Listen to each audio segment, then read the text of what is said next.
Hello everyone, my name is Prateek Prasoon and we are going to start a series of videos which will tell you everything about Indian politics. So this series of video will help you prepare better for UPSC examination or the BCS examination and other examinations where polity questions do come. So when we study polity, very first thing we should know what is a state, okay, and what are the organs of the state, and how this conception of state came into being, especially in India. So around 12,000 years ago, there was something called Neolithic Revolution. It is also called Agricultural Revolution. So what happened under this? So actually people started growing grains. Grain could be stored, unlike vegetables or fruits. You can store grains. So when the grain started producing and you can store also, then the people who were foragers, hunters, and gatherers, they started living a settled life or sedentary life. And there was food surplus which could be stored somewhere. That is why in the Indus Valley civilization also you will find granaries. And in most of the civilization, ancient civilization, you will find potteries to store the grains. Now, suppose 100 people are there, 20 people are going to cultivate the grains, 80 people are free. So they will be involved in some other activities. So a specialization of labor took place. Somebody became potter, somebody became blacksmith, and so on. Upon that, what started was secondary and tertiary activity. You are not directly working with the nature, but you are using the resources obtained from nature. That is called secondary activity, like a potter. And what is trade and commerce? That is tertiary activity. When you are selling something, you are buying something, or you are exchanging something, barter system. So when the secondary and tertiary activity happens, then only there is a possibility of civilization. Most of the civilization will have something called state. Now, according to Thomas Hobbes, he says, state of nature, when human was in nature, is a war of every man against every man. The life of man is solitary, poor, nasty, brutish, and short. In this dismal picture of state of nature, there can be no morality, no justice, industry, and civilization. And that is why there is a need to have a state. So why a state is required? The first thing is security and defense. The second thing can be, rules or laws of society, of civil societies to have order and then stability. Then some economic activity could take place safely and provisions of essential services.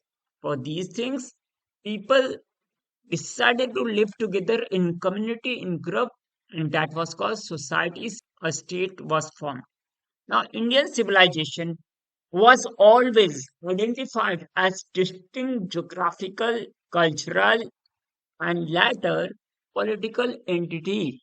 So, what we call India today might be a political entity which was born on 15th August 1947. But before that, was not there India? Yes, there was India. Okay, in fact, India is a very ancient civilization. It is almost more than 5,000 years old. The British legitimized their rule on the basis that India was always governed by despotic rulers who never cared for the people, for the welfare of the people. This was a fabricated myth popularized by British to prove despotic rulers and savage people were in India before. And we are coming here to civilize you.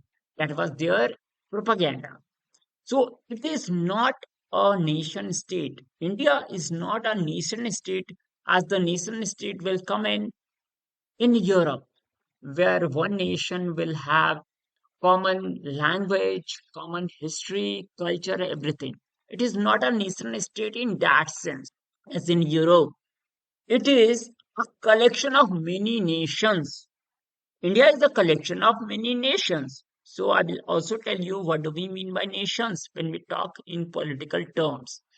So it will suffice to call India a civilizational nation or civilizational state. But before modern polity evolved, some ideas were popular in India, like the idea of republic, Janatantra, which we call today democracy, welfare state. The monarch will care about the people. We have ample evidences of that, proto constitution and fundamental duties. So these are not some new ideas. They were there in ancient India also. Today, how do we define a modern state? A modern state could be defined as an entity having a permanent population. The second aspect is territory. There should be land where the permanent citizens or population is living. And then there is sovereignty. Sovereignty is very, very important, where you don't take your decisions based upon the dictum of another state or king or queen.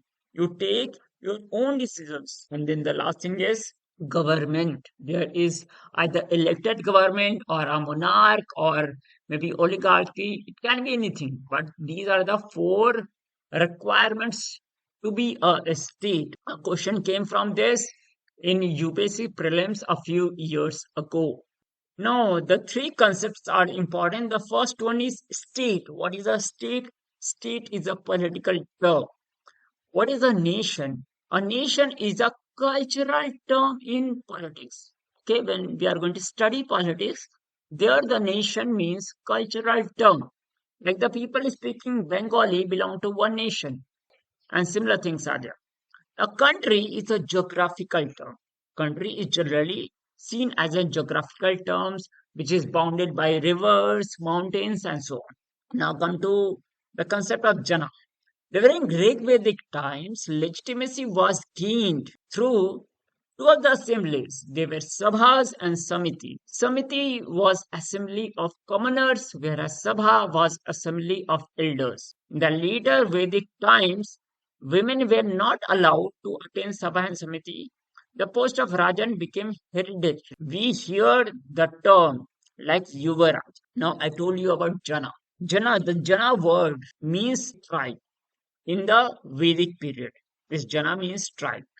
Now, the sovereign of that tribe was called Rajana. And when the Jana started living a settled life in the Indo-Gangetic plain, they were called Janapada. And when some of those Janapada became quite powerful, there were 16 Janapada which became powerful. They were called Mahajanapada.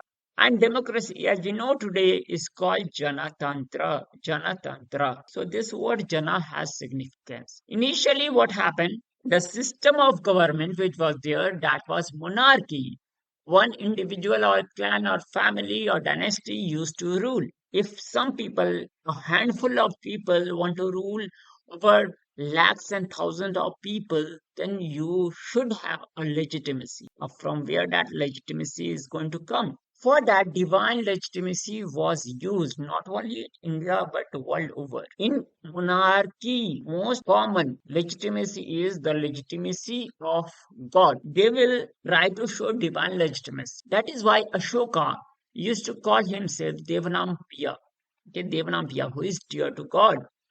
Kanishka, he used to call himself Devaputra, and Balban, who will come during Delhi Sultanate, he used to call himself Jile Lahi, that means shadow of God.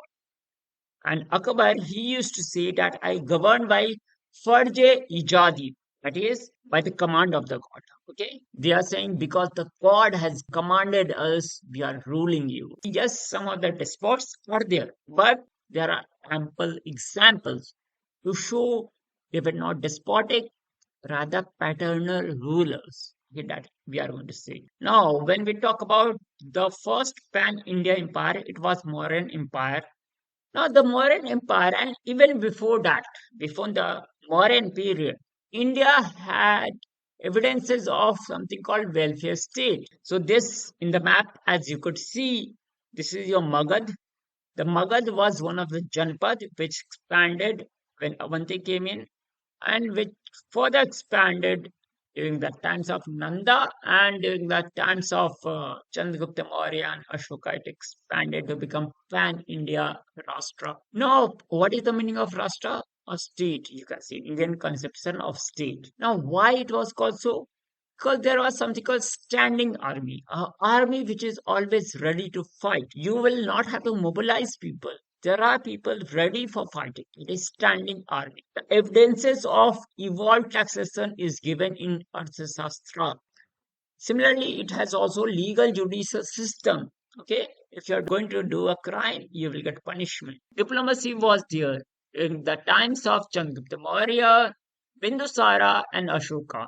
We had relationships as far as Egypt and Syria and China also. Proto constitution.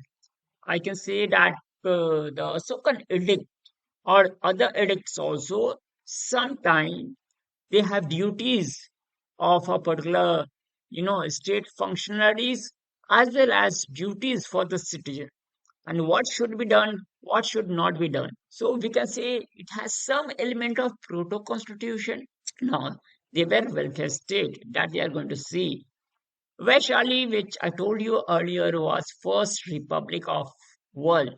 It was governed by confederacy of kings. Now there are two inscriptions important for UPSC I want to tell you. First one is Sohgara copper plate inscription. It is the oldest copper plate inscription in India. It has been found from a village, Sohgara, from UP. So what it contains? It contains a mention of granary because a famine is going to come. There should be maintenance of granary and things. So that has been mentioned. So that shows, during that time, the king was caring about the people. It was a welfare state. Similar thing has been found in Mahasthan, which is now in Bangladesh.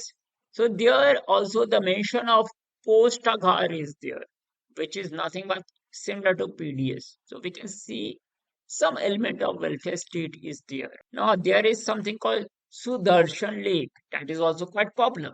The Sudarshan Lake is ancient artificial reservoir near Girnar in Junagadh, Gujarat, built around 300 BCE by Pushyagupta, the governor of Chandragupta. As I told you, that Mauryan Empire had elements of welfare state. So they are digging reservoirs for the people. As India's oldest man-made lake, it served as an vital irrigation system and was repaired multiple times by rulers like Ashoka, Rudradaman I, and Skandagupta. Okay, that we are going to see for. So this is in Gujarat. A question might come from Sudarshan Lake also. There is a concept in Arthashastra. There is a concept called Yoga Shema. Now, what is this? Yoga Shema is foundational Indian concept representing the comprehensive welfare, security, and prosperity of people. It encompasses material, social, and spiritual well-being, traditionally viewed as primary duty of governance. It has been mentioned in Arthashastra, it is there in Bhagavad Gita also. Now there are terms like Chakravarti, Ekrat, Samrat, or we can say Samrat. So what it means? They rule righteously rather than mere by brute force. So this Chakravarti Samrat title was given to those rulers who were like parental figures. They had saintly gestured toward their subjects, the kings. They were called Chakravarti. And what is Ekrat? Mahapadmananda, he called himself Ekrat. I am the sole sovereign and the sole sovereign. And then the later kings like Chandragupta Maurya, Ashoka, and so on, they called themselves Samar, Samarat, or we can say Samarat. Samrat means all equal, all the people, whether you belong to this religion or that religion, this community or that community, all the subject I have in my kingdom are equals. Okay, that is why we can see a welfare approach here also. Now, evidence of a state. Rashtra formation in India welfare state. As I told you already, so Gora inscription is one example. Mahastan inscription is another example. The other example is Sudarshan Lake. And the Republican experiment happened for the first time in Vaishali. Vaishali was the capital of the Lichavis. And Vaishali is also important because Mahavira was born there in a village called Kundagara. The second Buddhist council, which happened, that also happened in Vaishali. So the conception of welfare state is very old in India.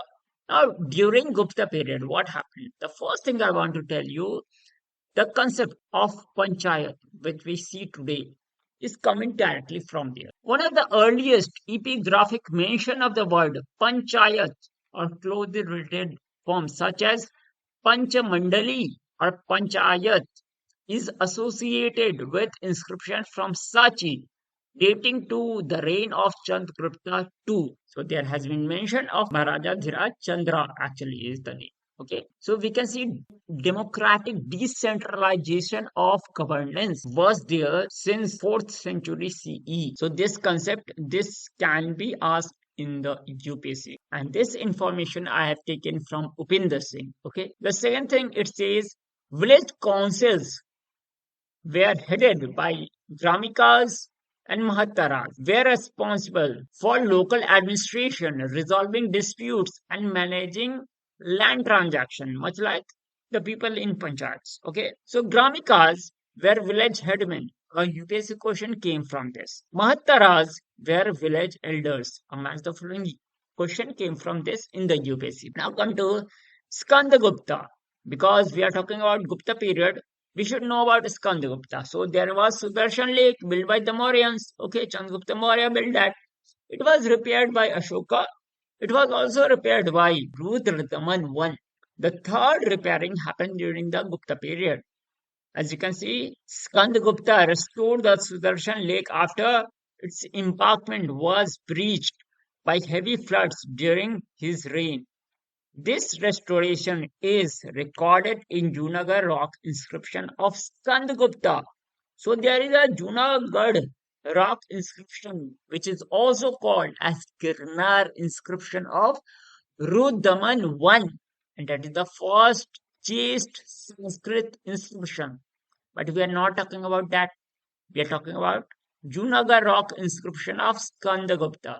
That mentions the repair of the lake by Skandagupta. The work was executed by Pranagupta, the governor of Saurashtra, and his son Chakra Palita. The inscription highlights the efficient functioning of Gupta administration in repairing a major irrigation reservoir that was vital for agriculture and local economy. The Chola's local self-government. So in the villages, in the Chola Nadu, we can say, or Tamil Nadu, okay, the first inscription mentions a panchayat-like system in India is believed to be Uttara Merud inscription from Chola period around 920 CE. This is in south of India during the reign of Parantaka I. The system was called Kuda Volai system. So eligible candidates' names were written on palm leaves. These were then placed inside a pot. A young child picked one leaf randomly, deciding the winner. So it was more sort of a lottery. Now, eligibility criteria for candidate was there. Not anybody can stand in the election for this. There was some criteria. What was that? Must own land and be a tax-paying resident, should be a well-versed individual in scriptures, administrative skills, etc. 35 to 70 years of age was also there. No criminal records or history of misusing public funds should be there. Then only he was allowed to contest such lottery. Now there were other things which will say that India was a welfare state. Iripatti, this question came in UPSC. What is Iripatti, by the way? It is a bank. Was a term used in ancient South India or Indian land administration, particularly during Chola period. It refers to land donated for tank maintenance or water reservoir. So it is associated with water reservoir, tank.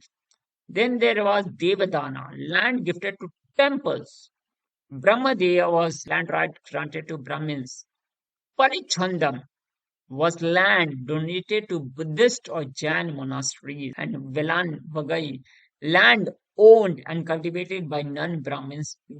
So these names are important because as the following came few years ago, okay, where Ejipatti, Devadana, and Parichandam was there. Okay, now Ghatika was also there. What was Ghatika? So Ghatika basically meant learning institution attached to temple. So all these things, the presence of all these things say very tacitly that India was a wealthy state and the Indian rulers were not just despots. If you wish to prepare for UPSC with us, then you can enroll at 7764869624. So thank you. Thanks for watching.